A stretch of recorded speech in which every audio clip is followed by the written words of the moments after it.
A'oudou billah minash shaitanir rajim, bismillahir rahmanir rahim, assalamu alaikum. Je cherche la protection de Dieu contre Satan le lapidé, de par le nom de Dieu tout clément et tout plein de miséricorde, que la paix soit sur vous. La culture de la violence bestiale humaine a pris le dessus sur la culture de l'intelligence, de l'amour et de la crainte de Dieu l'unique, lui le Très-Haut, Allah Ta'ala. Refuser dans les deux camps, et même dans tous les camps ailleurs, de croire la parole de Dieu, kalimati Allah, c'est l'insulter, mais rassurez-vous, Dieu se suffit à lui-même. Il n'a pas besoin de vous, mais le contraire, oui, car vous, ces créatures, les créatures de Dieu, de Allah le Très-Haut, lui, Allah Ta'ala, vous, ces créatures, vous avez besoin de lui, c'est tellement nécessaire. Et on le voit tous les jours. Quand tout va bien, vous l'oubliez, mais dès qu'il y a un malheur, vous l'invoquez. C'est très flagrant, on le voit tous les jours. Sachez que vous n'êtes rien sans lui. Et concernant les événements qui se passent actuellement sur ce déchaînement de haine réciproque des uns contre les autres, car pour moi, tous fautifs, car vous avez grande partie oublié cela, ceux de ces croyants-là, qui croient avoir la vérité, ont complètement oublié la parole de Dieu, ne serait-ce que dans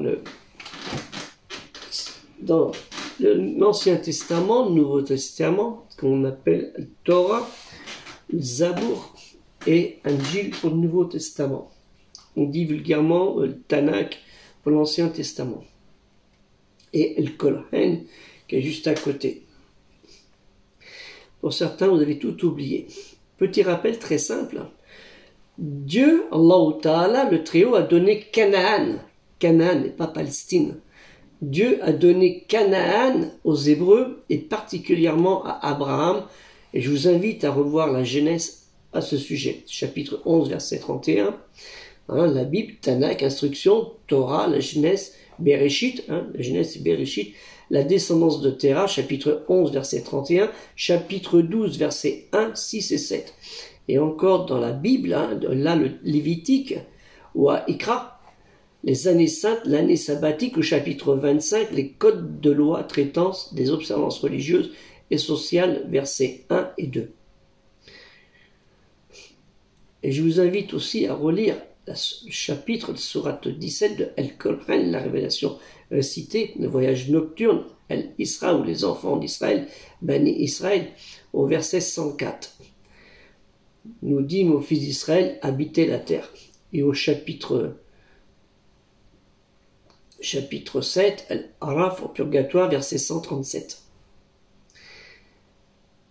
Et après, c'est un fait, Dieu a puni ce peuple élu, les bénis Israël, pour son refus de rester dans le bon chemin et de suivre sa colère à maintes reprises. Et ça, les faits sont prouvés. Voir le lien que je vous mets à ce sujet, que je vous conseille fortement de lire, fortement de lire. Ne finissez pas, coupez pas la vidéo, parce que vous êtes concernés. Dieu a enseigné à tous ses prophètes, messagers et avertisseurs de propager le culte de l'un, l'unicité, le Tawhid. Et il l'a parachevé avec Mohammed, lui l'exemple pour toute l'humanité, qui posséda les meilleurs caractères tels l'honnêteté, la sagesse, le courage, la générosité, le bon accueil envers l'autre, la protection en toutes circonstances, le respect, l'honneur, le sens d'être sans esprit de haine, de vengeance, invoquant sans cesse le pardon envers l'autre, voire envers ses ennemis, de transmettre l'amour et la crainte de Dieu, de respecter l'engagement de croire au livre saint. Pour preuve, dans Al-Koran, la révélation récitée, dans le chapitre Surat Al-Imran, la famille de Amram, chapitre 3, Surat 3, il t'a été, verset 3, il t'a révélé graduellement le livre en tant que message de vérité, confirmant ce qu'il l'avait précédé, comme il l'avait révélé la Torah et l'Évangile. Et au verset 48, Dieu lui enseigna l'écriture, la sagesse, le Pentateuque et l'évangile. Et au verset 65, toujours du chapitre 3, Al-Imran, la famille de Amram. Ô gens des Écritures, pourquoi discutez-vous au sujet d'Abraham alors que la Torah et l'Évangile n'ont été révélés qu'après lui? Êtes-vous donc déraisonnables à ce point? Et dans Al-Maïda, chapitre 5, le dernier dîner du soir sur la table, enfin l'événement de la scène de Jésus, bien se rappeler ça, c'était ça, au 44, verset 40. En vérité, nous avons révélé la Torah comme guide et comme lumière. Comme guide et comme lumière, la Torah. Et le Maïda au 46, nous envoyâmes à leur suite Jésus, fils de Marie, Isa ibn Myriam, qui vient confirmer le contenu de la Torah précédemment révélé. Nous le dotâmes de l'évangile qui est à la fois un guide et une lumière corroborant la Torah et servant en même temps de direction et d'exhortation pour ceux qui craignent le Seigneur. Et dans ce même sourate, au verset 68, dit aux gens des Écritures, tant que vous ne vous conformez pas à la Torah, à l'évangile et ce qui vous a été révélé par le Seigneur, vous n'accomplirez rien de valable, car les révélations que tu as reçues de ton Seigneur ne feront qu'accroître chez beaucoup d'entre eux l'esprit de révolte et d'infidélité. De révolte et d'infidélité. Cesse donc de t'inquiéter d'un peuple aussi pervers. Cesse donc de t'inquiéter d'un peuple aussi pervers.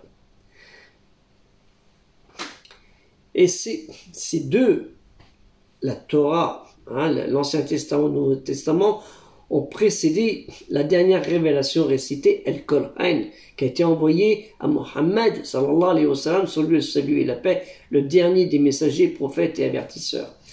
Dans le surat Al-Ahzab, verset 33, chapitre 33, verset 40, non, Mohammed n'est le père d'aucun homme d'entre vous, mais il est l'envoyé de Dieu, le sceau des prophètes, Dieu est au courant de tout. Et je retourne à la sourate Al-Maïda, la 5, au verset 3, le dernier dîner sur la table. Aujourd'hui, j'ai parachevé pour vous votre religion, j'ai complété mon bienfait sur vous et j'ai agréé pour vous l'obéissance dans l'obédience. On dit l'islam comme religion. Alors pourquoi les musulmans ne prennent pas exemple sur lui, sur le prophète Mohammed sallallahu alayhi wa sallam et sur les autres prophètes et messagers que Dieu a envoyés avec la crainte de Dieu dans leur comportement? Pourquoi? Pourquoi tant de haine quand Dieu est amour, quand Dieu est pardonneur et quand Dieu possède les plus beaux noms, quand Dieu possède les plus beaux attributs et que l'humain fait tout par son orgueil, sa vanité de répandre le mal dont il est devenu esclave du diable? En fait, Shaitan le réprouvait. C'est pour ça qu'on dit A'udhu billah minash shaitan al-rajim. Pourquoi nos imams, dans les lieux de rassemblement, al-Masjid, les mosquées, ne parlent pas ou très peu d'Abraham, de Jacob, de Joseph, de Moïse, de Jésus, fils de Marie, de Salomon, de David, si vous voulez, d'Ibrahim, de Yacoub, de Youssouf, de Moussa, Isa ibn Myriam, Suleiman et Daoud, qui sont tellement cités dans la révélation récitée, El-Qur'an, et dont la mémoire de leur vie et histoire si noble nous semble si loin et si futile. Alors que Mohammed, sallallahu alayhi wa sallam, sur lui le salut et la paix, et sur eux le salut et la paix, est venu pour que nous nous en souvenions dans ce rappel, ce discernement, el-Furqan, dont nous devions voir la richesse tellement, et que nous la voyons plus, tellement nous sommes devenus aveugles par nos sentiments portés très loin de la religion vers des événements, même si troublés et déchirants qu'ils soient, ne devraient pas nous faire disparaître de notre mémoire. C'est là le problème que nous avons, nous les musulmans, les croyants, les obéissants en Dieu. Nous avons perverti notre religion pour des sentiments personnels, voire des sentiments nationalistes, voire des sentiments tribaux, voire dire voilà, c'est nous sommes là, et eux n'existent pas, il faut les détruire. Est-ce que Dieu il a dit qu'il fallait les détruire? Dieu il n'a pas dit qu'il fallait les détruire. Dieu est amour, il est Rahman el-Rahim, el-Malik, el-Qudus, el-Salam, el-Mumiz, el-Aziz, el-Hakim, el-Jabbar. Pourquoi vous êtes comme ça? Pourquoi vous propagez la haine et vous faites comme les autres qui propagent la haine de tous les camps, que ce soit des juifs, des chrétiens, des musulmans, des bouddhistes. On ne voit que la haine. Tous les jours dans l'actualité, on voit un tel il a détruit la mosquée, un tel il a détruit la synagogue, l'autre il a détruit une église, l'autre il a détruit un temple protestant ou un temple bouddhiste. C'est ça la religion. La religion vous a dit de détruire l'humanité. Dieu vous a dit, celui qui tue un être humain, c'est comme s'il avait tué toute l'humanité. Arrêtez de vous comporter comme ça. Retournez dans le bon chemin. Edina siratan mustaqim. C'est ça qu'il vous retrouviez. Et c'est pour ça que le projet culturel musulman universel a été lancé, parce qu'il y en avait marre de voir toute cette violence, toute cette agressivité qui se fait de part et d'autre au nom de sentiments personnels. Le musulman, il n'a pas de sentiments personnels. Ses sentiments, ils sont dans la crainte et l'amour de Dieu, Allah Ta'ala. Ce projet, on vous demande de l'aider avec 2 €, 2 malheureux euros. Vous avez la possibilité de propager cette vidéo et faites-en un virus, que cette vidéo passe pour tout le monde et qu'elle soit un message de paix, de réconciliation et surtout d'intelligence, de savoir pourquoi, pour vaincre l'ignorance qui n'apporte que la haine. Que la paix soit sur vous. Assalamu alaikum.